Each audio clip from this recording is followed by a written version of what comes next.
السلام علیکم شہزادی، امید ہے آپ سب خیر و عافیت سے ہوں گے، ایمان کی بہترین حالت میں ہوں گی۔ آداب معاشرت جو کورس ہے آج کا، اس کا فرسٹ ہمارا لیکچر ہے۔ تو سب سے پہلے بات کی جاتی ہے کہ آداب کے معنی کیا ہیں۔ تو آداب جو ہے ادب کی جمع ہے، اور ادب کے معنی ہے اچھے رویوں کو کہا جاتا ہے، مل جل کر رہنے کو کہا جاتا ہے، اور معاشرتی رویوں کے اوپر جو ہے آج ہم بات کریں گے آداب معاشرت، یعنی معاشرت میں مل جل کر رہنے کے جو آداب ہیں۔ معاشرت کا مطلب بھی ہوتا ہے مل جل کر رہنا، اور ایک مسکن کا مطلب میں آ جاتے ہیں۔ تو آج ہم جو پڑھیں گے وہ قرآن و سنت کی روشنی میں آداب معاشرت کیا ہے اس کے بارے میں پڑھیں گے، اور حسن معاشرت کیا ہے۔ سب سے پہلے تو بات کرتے ہیں حسن معاشرت کیا ہے۔ معاشرتی زندگی میں بہتری، خوبی اور حسن شامل ہو تو اس کو حسن معاشرت کہتے ہیں، ٹھیک ہے۔ اور معاشرتی زندگی ہماری کیا ہے، وہ کیا ہے، جب ہم معاشرے میں ایک مسکن میں رہتے ہیں، وہاں پہ ہم اپنے ارد گرد کے لوگوں کے ساتھ بات چیت کرتے ہیں، ان کے ساتھ ملتے ہیں، ان کی خوشیوں میں غمیوں میں شریک ہوتے ہیں، تو وہ ساری چیزیں جو ہوتی ہیں وہ کیا ہوتی ہیں، ہمارا حسن معاشرت ہوتا ہے۔ اب بات آتی ہے کہ دین اسلام میں جو ہے رسول پاک صلی اللہ علیہ وسلم نے اور اللہ تعالیٰ نے مسلمانوں کو، امت محمدیہ کو کس طرح سے آداب معاشرت کی تلقین فرمائی ہے، اور وہ کون کون سی چیزیں ہیں جو ہمیں اڈاپٹ کرنی چاہیے۔ تو آداب معاشرت جو ہے اس میں پہلی بات ہوتی ہے کہ مساوات ہونی چاہیے۔ اسلام کی بنیاد کس چیز پہ ہے؟ عقیدہ توحید پہ،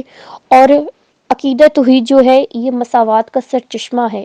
یہ مکمل طور پہ اگر ہم عقیدہ توحید کو پڑھیں تو یہ مساوات کی ہی جو ہے تلقین فرماتا ہے۔ جیسے سورۃ الحجرات کی جو آیت نمبر ہے 13، اس میں اللہ تعالیٰ نے کیا ارشاد فرمایا ہے، اے لوگو ہم نے تم کو ایک مرد اور عورت سے پیدا کیا، پھر مختلف اقوام اور شعوب پر تقسیم کر دیا تاکہ تم ایک دوسرے کی شناخت کر سکو۔ بے شک تم میں معزز ہے جو متقی اور پرہیزگار ہے، اللہ بے شک جاننے والا خبردار ہے۔ یعنی کہ اللہ تعالیٰ نے ہمیں پیدا کیا تو ایک مرد اور عورت سے پیدا کیا، اس کے بعد اللہ تعالیٰ نے ہمیں مختلف اقوام اور جو شعوب یعنی قبیلوں میں تقسیم کر دیا۔ اب یہ قبیلے اور جو اقوام ہیں یہ ہمارے لیے صرف ہماری شناخت کے لیے بنے ہیں، ٹھیک ہے۔ اس کے علاوہ اللہ تعالیٰ کے نزدیک ان جو قبیلے ہیں ہماری اقوام ہیں، اس کی کوئی اہمیت نہیں ہے، بلکہ اہمیت کس چیز کی ہے کہ ہم متقی ہوں اور پرہیزگار ہوں، ٹھیک ہے۔ اور بے شک اللہ تعالیٰ جاننے والا اور خبردار ہے، یعنی کہ ہمارے دلوں میں جو کیا کچھ ہے،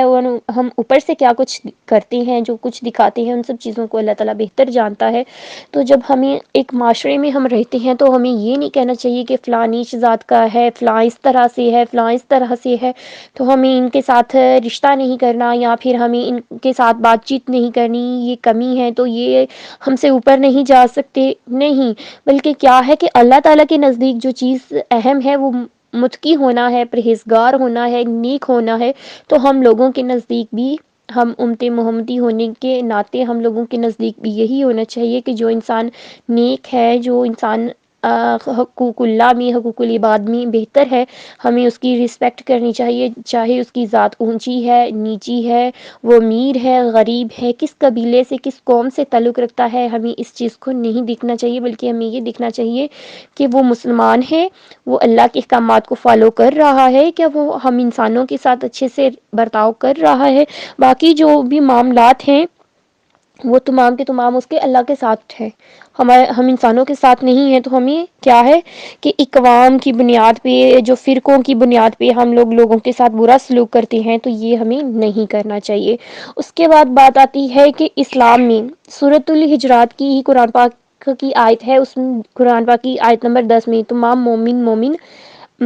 مومن بھائی بھائی ہیں، یعنی ہمیں مساوات کے ساتھ ساتھ اخوت کا بھی درس ملتا ہے۔ ہمیں یہ بھی درس ملتا ہے کہ چاہے کہ کوئی بھی قبیلے ہیں، کوئی بھی اقوام ہیں، لیکن اگر وہ مسلمان ہیں، مومن ہیں، تو سب کے سب ایک دوسرے کے ساتھ بھائی بھائی ہیں، یعنی کہ وہ بالکل ایسا ہی درجہ رکھتے ہیں ایک دوسرے کا ساتھ جس طرح سے ایک بھائی دوسرے بھائی کے ساتھ رکھتا ہے، ٹھیک ہے۔ تو دوسری بات یہ ہے کہ اسی جو آیت ہے اس کے بارے میں رسول پاک صلی اللہ علیہ وسلم نے کیا فرمایا، اور کچھ احادیث ہیں جو یہاں پہ لکھی گئی ہیں وہ میں آپ کو بتاتی ہوں۔ حضرت ابو موسیٰ اشعری رضی اللہ عنہ جو ہیں، روایت کرتے ہیں کہ نبی کریم صلی اللہ علیہ وسلم نے فرمایا کہ ایک مومن دوسرے مومن کے لیے ایسے ہے جیسے کہ دیوار کی بنیاد ایک جز دوسرے جز کو قوت دیتی ہے۔ پھر رسول پاک صلی اللہ علیہ وسلم نے کیا کیا ہے کہ پھر اپنی انگلیوں کو ملا کر مثال بتائی کہ اس طرح ایک دوسرے سے مل کر قوت دیتے ہیں۔ یہ بخاری شریف کی حدیث ہے، ٹھیک ہے۔ تو اس حدیث کا مفہوم میں آپ کو بتا دیتی ہوں کہ رسول پاک صلی اللہ علیہ وسلم نے ایک مومن کو دوسرے مومن کے لیے اس طرح سے قرار دیا ہے کہ جیسے جب ایک دیوار ہم لوگ بناتے ہیں، ایک کمرہ بنا رہے ہیں، تو ایک کمرے سے ایک دیوار سے ایک کمرہ نہیں بنتا، جبکہ جتنی دیر تک یہ 4 دیواریں نہ بنے ایک کمرہ نہیں بن سکتا، ٹھیک ہے۔ تو ایک دیوار اگر اکیلی ہوگی تو جب ہوا آئے گی، آندھی آئے گی تو وہ جلدی ٹوٹنے کا خطرہ ہوتا ہے، گرنے کا خطرہ ہوتا ہے، لیکن اگر ایک کمرہ بنا دیا جائے یا اسی دیواروں کے ساتھ دیواریں جوڑ کے ایک گھر بنا دیا جائے تو وہ گھر جلدی نہیں ہل سکتا، کیوں اس کی بنیاد جو ہے مضبوط ہو جاتی ہے۔ تو بالکل اسی طرح سے جو ہے مسلمان کا بھائی ہے اور ان کو بھی ایسے ہی رہنا چاہیے تاکہ ان کی بنیاد بھی مضبوط رہے۔ اب یہاں پہ مسلمان کا بھائی ہے، یہ نہیں ہے کہ دو بھائی آپس میں، نہیں، مسلمان کا، اب وہ کسی بھی قوم سے ہو سکتا ہے، کسی بھی قبیلے سے ہو سکتا ہے، کسی بھی صوبے سے ہو سکتا ہے، کسی بھی ملک سے ہو سکتا ہے، لیکن ہو کیا، مسلمان ہو۔ پھر ہے نعمان بن بشیر رضی اللہ عنہ سے روایت ہے کہ نبی کریم صلی اللہ علیہ وسلم نے فرمایا کہ تم اللہ پر ایمان رکھنے والوں کو ایک دوسرے سے رحم، محبت اور مہربانی میں ایسا دیکھے گا جیسے بدن میں ایک عضو بیمار ہو جائے تو سارے اعضاء جو ہیں بخار اور بیماری میں اس کے شریک ہوں گے۔ یہ متفق علیہ ہے، یعنی کہ اس پہ بخاری، مسلم اور ترمذی یعنی صحاح ستہ کے جتنے بھی امام ہیں وہ متفق ہیں، اور صحاح ستہ میں ہر جو کتاب ہے اس میں آپ کو یہ جو حدیث ہے یہ مل سکتی ہے۔ اب بات یہ آتی ہے کہ اس میں کیا ہے، اس حدیث میں ہمیں کیا مل رہا ہے کہ ہمیں ایک دوسرے کے ساتھ محبت سے رہنا چاہیے، مہربانی، ایک دوسرے کے ساتھ ایسا رویہ رکھنا چاہیے کہ مہربانی کا رویہ ہو۔ اگر ہم کسی کی مدد کر رہے ہیں تو اس کو احسان نہ جتلائیں، بلکہ ہم جیسے اپنے دوستوں کی مدد کرتے ہیں، اپنے گھر والوں کی مدد کرتے ہیں تو ہم احسان نہیں جتلاتے، تو بالکل ایسے ہی ہمیں دوسروں کی بھی مدد کرنی چاہیے۔ اور کیا ہے کہ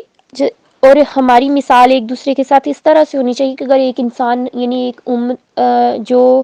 مسلمان انسان ہے وہ بیمار ہے، ٹھیک ہے، تو ہمیں اس کے ساتھ بالکل ایسے ہی سلوک کرنا چاہیے، ایسے ہی رہنا چاہیے، یا اسے کوئی پریشانی ہے تو اس کی پریشانی میں بالکل ایسے مدد کرنی چاہیے جیسے کہ ہم خود بیمار ہیں، ٹھیک ہے۔ تو یہ ساری چیزیں اور انشاءاللہ نیکسٹ جو ہے ہم کل کے لیکچر میں پڑھیں گے، اور امید ہے آپ سب جو ہے خیر و عافیت سے ہوں گی، ایمان کی بہترین حالتوں میں ہوں گی۔ اللہ حافظ۔